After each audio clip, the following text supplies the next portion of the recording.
Hello student, आप सभी का श्रेष्ठ अभी क्लासेस में स्वागत है। आज हम लोग पीसीआर पर बात करने वाले हैं, जो कि बोर्ड एग्जाम में आपको क्वेश्चन इस पर देखने को मिल ही जाते हैं। पहला क्वेश्चन यही बन जाता है कि पीसीआर का पूरा नाम क्या है। तो पूरा नाम क्या है? Polymerase chain reaction. ये 1 नंबर का क्वेश्चन आपको देखने को मिल जाता है। चलिए अगला पॉइंट देखते हैं। इसमें हम डीएनए की, है ना, इसमें हम डीएनए की कई सारी कॉपी तैयार कर सकते हैं। यानी कोई पूछे पीसीआर का उपयोग हम किसमें करते हैं, तो आप कह सकते हो इसकी सहायता से हम डीएनए की कई सारी कॉपी तैयार कर सकते हैं।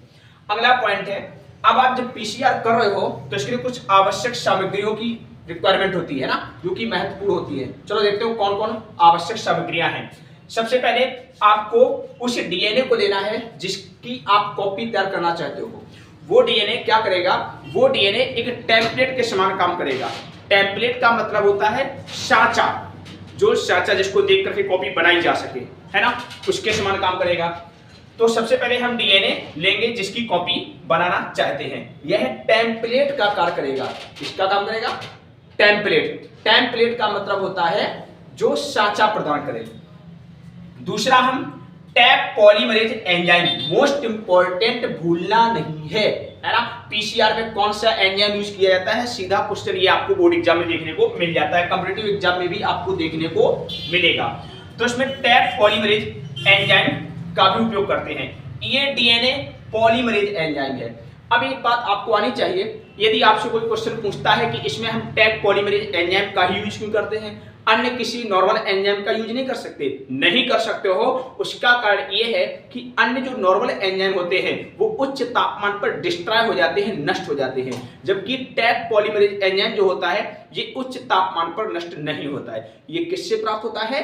बैक्टीरिया से प्राप्त होता है। ये बात याद रखना। चलिए अगला पॉइंट क्या है, इसमें हम न्यूक्लियोटाइड भी यूज करेंगे, है ना। न्यूक्लियोटाइड क्यों चाहिए? क्योंकि जो डीएनए बनाना है तो डीएनए के निर्माण की जो इकाई होती है वो न्यूक्लियोटाइड होती है ना। तो बिना न्यूक्लियोटाइड के तुम डीएनए नहीं बना सकते हो, तो न्यूक्लियोटाइड होने चाहिए। और क्या होना चाहिए? आपके पास प्राइमर होना चाहिए। क्या होना चाहिए? प्राइमर होना चाहिए। ये क्या करता है? कोई पूछे प्राइमर क्या है, तो प्राइमर एक आरएनए का टुकड़ा होता है, छोटा स्मॉल आरएनए होता है। और ये कहां जुड़ता है?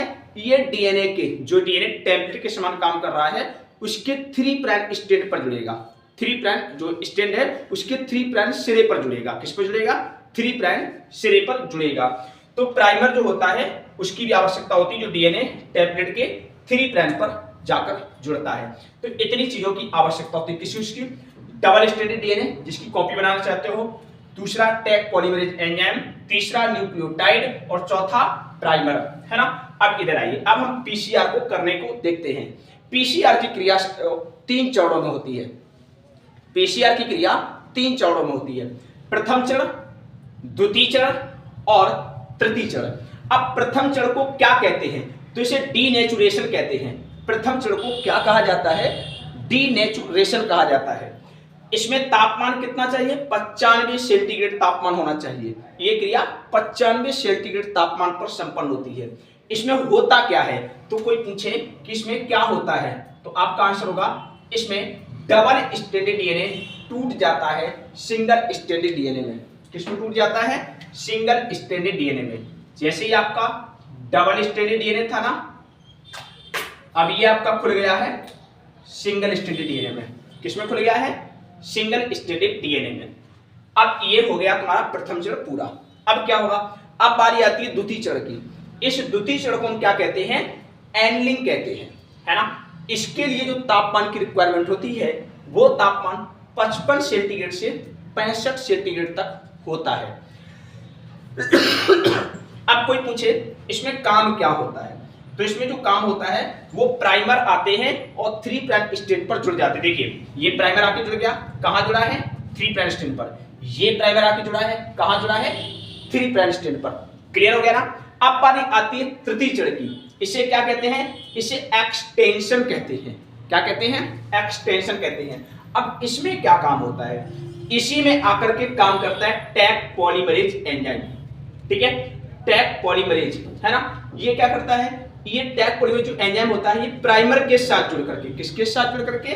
प्राइमर के साथ जुड़ करके क्या करता है, न्यूक्लियोटाइड का प्रयोग करके 2 नए डीएनए बना देता है। तो 2 बातें याद रखना, यहाँ पे टैग पॉलीमरेज आएगा, प्राइमर के साथ जुड़ेगा और जो न्यूक्लियोटाइड डाले थे उसकी सहायता से 1 से 2 डीएनए बना देगा। ये देखो है ना, 2 डीएनए बन गए ना।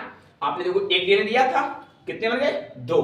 अच्छा, इसकी तापमान की रिक्वायरमेंट कितनी होती है, 72 सेंटीग्रेड। और इस प्रकार अब इसका आप देख सकते हो, ये हो जाएगा तुम्हारा 5 prime to 3 prime, 3 prime to 5 prime. इस प्रकार क्या हुआ, आपने 1 डीएनए से 2 डीएनए बना दिए।